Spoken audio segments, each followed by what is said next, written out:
Hey gang, Ronan here. As you can see in this game, I'm playing the Tier 5 Giulio Cesare, a ship that is no longer available. It was deemed overpowered, and I agree with that assessment. Um, I, I got a replay from Captain Insano a week or so ago, in which he had a fantastic game in Giulio, and I hadn't played the ship in forever. So I decided I'd play a game in it, and this is not a phenomenal game. I mean, I did all right, but I thought this would make a good backdrop to offering you some thoughts about the state of the game, and really kind of soliciting your thoughts about the state of the game. I'll offer some thoughts here in a bit. I'm curious about whether you agree, disagree, if there are other points that you feel are important that I didn't cover. I'm going to have to go in here in a second and change the settings a little bit. The 10.5 update introduced a couple new bugs. I mean, there may be others that I'm not aware of, but one of them, of course, was the torpedo bug. If your ship is turning to the right, your torpedoes are going to aim to the right of where the indicator says they're aiming. If your ship is turning to the left, they're going to aim to the left of where your indicator is telling you they're going to go, which is really annoying. The other bug is that, I use some information in the game that it really helps me. I think it's probably good for any player that has a machine capable of running it without bogging it down. Should run. But, for whatever reason, since the 10.5 update, that information doesn't show up. You have to go in and manually reset those settings each time. So maybe I'll get to that here in a bit. And if you see me doing that, you'll understand why. A little information about the Giulio before I offer my thoughts about the state of the game. The Giulio has it's got 4 turrets, 2x3 and 2x2, so a total of 10 barrels. The guns, well, they hit pretty hard. It is with the HE. If you land an HE shell, it does a maximum damage of 4,800. It's got a 35% fire chance, and if you land every shell, which is unlikely, but if you do, you get almost a 99% chance of starting a fire on whatever you hit. Now the AP is where this ship really shines. The maximum damage on the AP, each shell can do a maximum of 9,700 damage, and at this tier, with the accuracy of these guns, these guns have a 1.9 sigma, which is pretty good, and they hit hard. They've got an overmatch of 22 millimeters, a threshold of 53 millimeters, and a fuse time of 0.033 seconds. So they hit hard, they penetrate well, and they arm quickly. So all of that equates to being, well, devastatingly effective in capable hands, I guess is probably the way to put that. As you can probably see there, 30-second reload time, which gives you a couple volleys a minute. The rotation of the turret's 36 seconds for 180-degree rotation. That's 5 degrees per second. And I think that's probably, maximum speed of the ship, 27 knots, and the turning circle radius is pretty darn good for a battleship, 640 meters.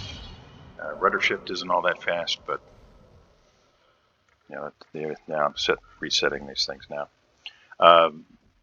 Rudder shift is 13 seconds, and all of that makes for a ship that can be really, really powerful. Now you'll see that I'm kind of staying center of the map at least a little bit here, and the reason I do that is you look at the range.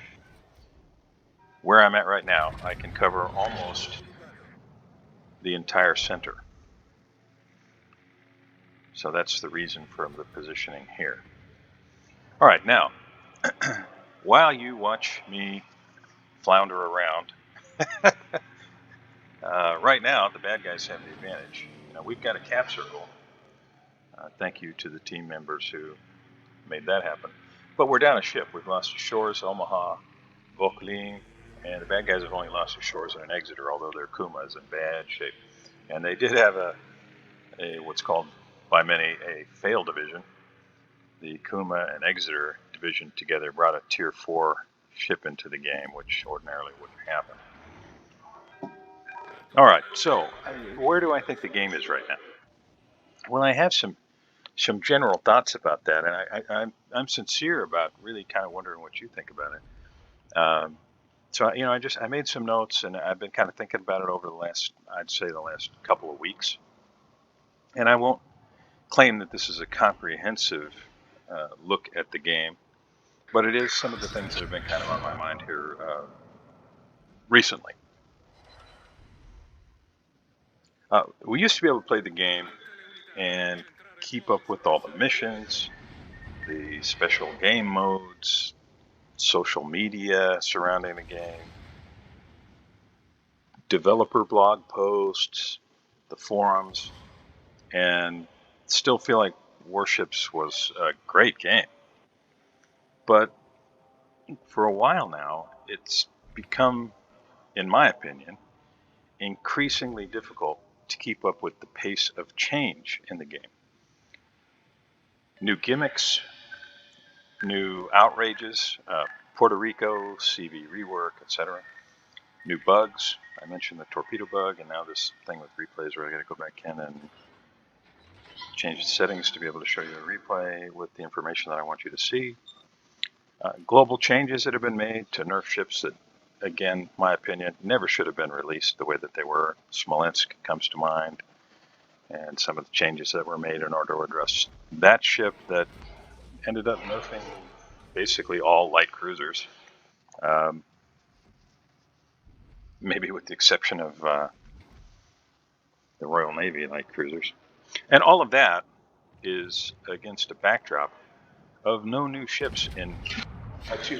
maps in ages. Why is that important?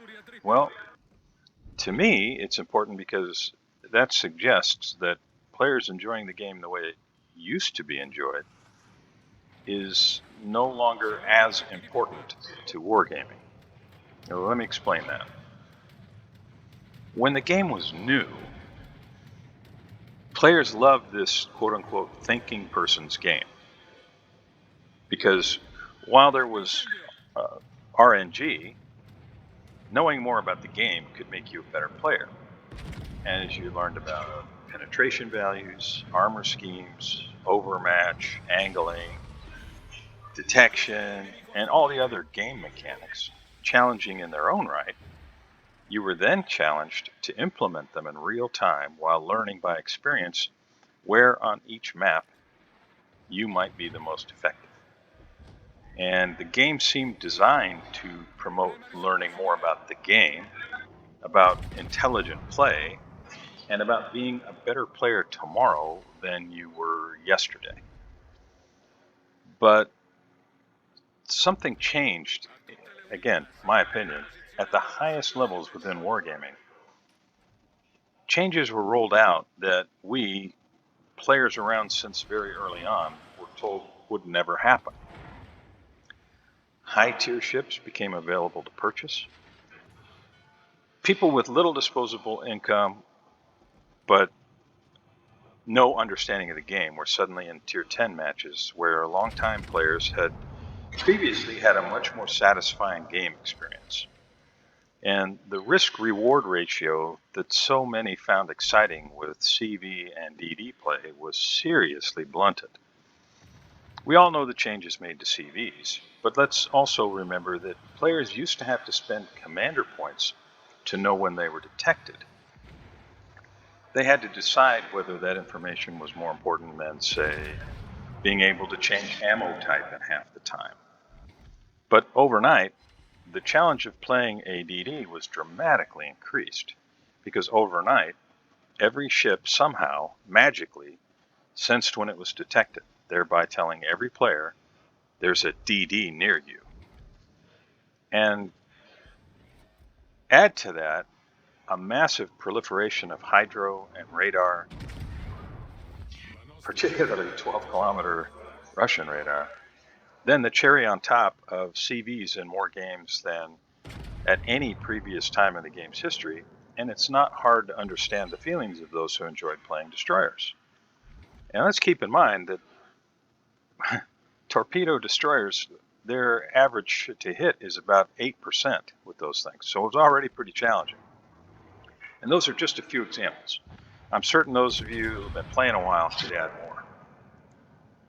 Today, the game feels more about pushing out premium ships than about the actual game, about short-term profitability via transactions over sustaining a player base with good and ever-improving gameplay, thereby providing incentive to invest hard-earned money in favorite ships, premium time, or other things available that have a real-world cost. The focus seems to have changed from creating, maintaining, and expanding a solid core game to creating a ship-making factory. Is it good that so many new ships are created? Well, it could be if Wargaming listened to their CCs and super testers, but do any of us believe they do? I have never been a Wargaming apologist, though I may have been less strident than some others about my complaints. But I think I have hit the wall so many others have hit, the wall that requires me to say these things, to share my thoughts with you about the state of the game. What do you think? I really would like to know. I hope you'll add your thoughts about the game or about my thoughts in the comments below. And that, in a nutshell, because I really have kind of distilled it, are my thoughts about where things are right now. So I'll just let that brew in your mind a little bit. And again, truly would love to know what you think. Now, getting back to this game, obviously we were able to turn it around, had some good teammates. It was a little fun watching the Pensacola and the Strasbourg head up there. But I have maintained this more or less same position the entire game and was able to make some decent shots to, finish off a battleship in the middle, and as you'll see in a second, was able to avoid this this try-hard DD. He really did do everything he could. You can see my replay, or my reload is quite reduced. And this is going to be over here very shortly, so I'm going to say thanks very much for spending a little time with me. I really do appreciate it, and I hope to see your thoughts in the comments below. I'll see you next time.